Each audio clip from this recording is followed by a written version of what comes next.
दोस्तों, क्या कभी आपके साथ भी ऐसा हुआ है कि बहुत सारी विशेस, प्रेयर्स और मैनिफेस्टेशन टेक्निक्स यूज़ करने के बाद भी आपकी इच्छाएं पूरी ना हो पाई हों या कहीं ना कहीं अधूरापन रह गया हो? तो चलिए जानते हैं ऐसा क्यों होता है या इनके पीछे की वजह क्या होती है।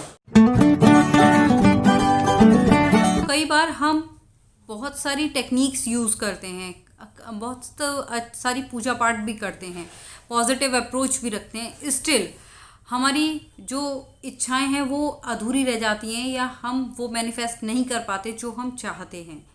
उसके पीछे की कुछ वजह मैंने ढूंढी हैं और वो आज मैं आपसे शेयर करने जा रही हूँ। सबसे पहली बात है बिलीफ सिस्टम। बहुत बार ऐसा होता है कि हम टेक्निक्स यूज़ करते हैं, बहुत सारे एफर्ट्स करते हैं, लेकिन जो हमारा बिलीफ सिस्टम है वो स्ट्रांग नहीं होता। उसमें कहीं ना कहीं एक डाउट होता है कि क्या ये ऐसा काम करेगी या इससे कुछ होता भी है या ऐसा हो पाएगा।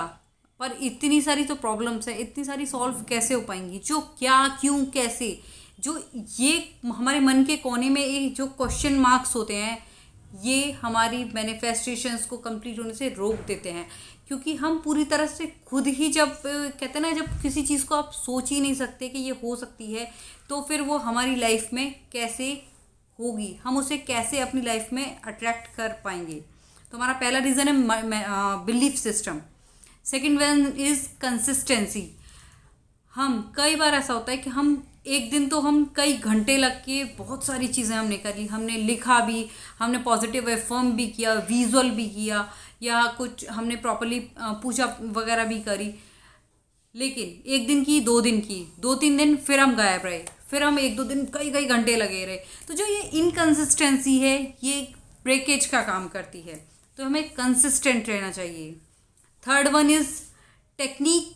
हम अप्लाई करते हैं कुछ मतलब एक बहुत अच्छे पॉजिटिव होप, पॉजिटिव अप्रोच के साथ हम चीज़ों को अप्लाई करते हैं उतनी देर, लेकिन बाकी जो हमारा पूरा दिन है हम उसी चिंता में निकालते हैं, उसी चीज़ों की डिस्कशन में निकालते हैं।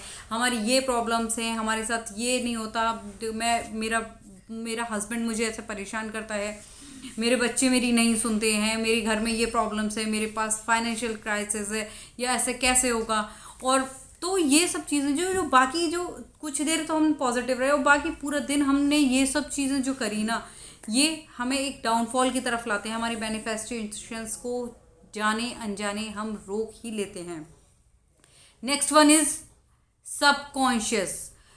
कई बार हम बहुत सालों तक या फिर बहुत लंबे पीरियड तक हमारा जो सबकॉन्शियस है ना, उसमें प्रोग्राम हो चुका होता है कि ये काम कैसे होगा, हम तो ऐसा कर ही नहीं सकते, हमारी लाइफ में अच्छा हो ही नहीं सकता। ये जो एक थॉट लेवल होता है ना हमारा, जिस स्टेट में हम रहते हैं वो हमारे ऑटोमेटिकली सबकॉन्शियस में फीड हो जाता है, प्रोग्राम हो जाता है।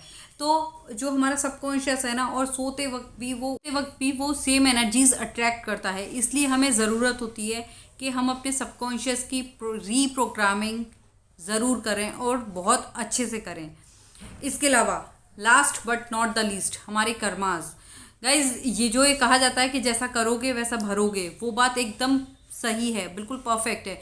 क्योंकि जो हमारी जो कॉस्ट्यूम है, एक तरह से हम जन्म लेते हैं, मरते हैं, जन्म लेते हैं, मरते हैं, ये तो चलता रहता है। लेकिन जो हमारी सोल ट्रांसफ़र होती है बॉडी टू बॉडी, तो उसके साथ हमारे कर्मास स्टिक रहते हैं। तो हमने बहुत बार ऐसा होता है कि हमने अपने पूरे लाइफ में हम कहते हैं कि हमने ऐसा किसी के साथ नहीं किया, फिर भी पता नहीं क्यों मेरे साथ ऐसा हो रहा है। तो मे बी वो हमारे कुछ जो पास्ट कर्मास हैं वो रहे हों और वो हमें भी नहीं पता, अननोन है मुझसे, तो वो कहीं नहीं जाते। ऐसी स्टेट में बहुत ज़्यादा ज़रूरत है कि हम जो अपने प्रेजेंट कर्मास हैं, जो हमारी प्रेजेंट डूइंग्स हैं, जो हमारे कर्म हैं, इस टाइम जो हम काम कर रहे हैं, एफर्ट्स हैं, उनको हाई करें। जब हमारी जो प्रेजेंट एनर्जी है, करंट एनर्जी है, वो हाई हो जाएगी और जो हमारे कर्मास जब वो डाउन होते जाएंगे ना, उनकी एनर्जीज डाउन होती जाएगी, तो ऑटोमेटिकली प्रेजेंट उन कैसे भी कर्मास रहे हों उन पर हावी होंगे ही होंगे। Next, patience. पेशेंस कई बार हमें रखना ही पड़ता है। ऐसा नहीं है कि हमने यूनिवर्स से डिमांड किया और उसने हमें तुरंत दे दिया। अगर कई बार ऐसा होता है कि हमें खुद नहीं पता होता, हम अनजाने में भी रॉन्ग मैनिफेस्टेशंस कर रहे होते हैं, हमें नहीं पता कि हम जिस इंसान को अपना लाइफ पार्टनर मान रहे हैं वो अच्छा है या हमारे लिए क्या अच्छा है। यूनिवर्स बहुत बार अपने आप डिसाइड करती है, और जो डिसाइड करती है वो बहुत अच्छा करती है। तो हमें बहुत सी चीज़ें यूनिवर्स पे भी छोड़नी चाहिए, उस पर ट्रस्ट करना चाहिए, उसके लिए थैंकफुल होना चाहिए। तो दोस्तों, ये कुछ रीजंस हैं जब हमारी मैनिफेस्टेशंस जिनकी वजह से इनकम्प्लीट रह जाती है। तो अब अगर कुछ लोग ऐसे हों जिनकी ये चीज़ें पूरी नहीं हो पाती हैं विशेज़, वो खुद इन चीज़ों को जज कर सकते हैं। अब खुद आप डिसाइड कीजिए कि आपकी कहाँ लैग कर रहे हैं, आप कहाँ आप गलती कर रहे हैं, और उसे इम्प्रूव कीजिए। Thank you, bye bye.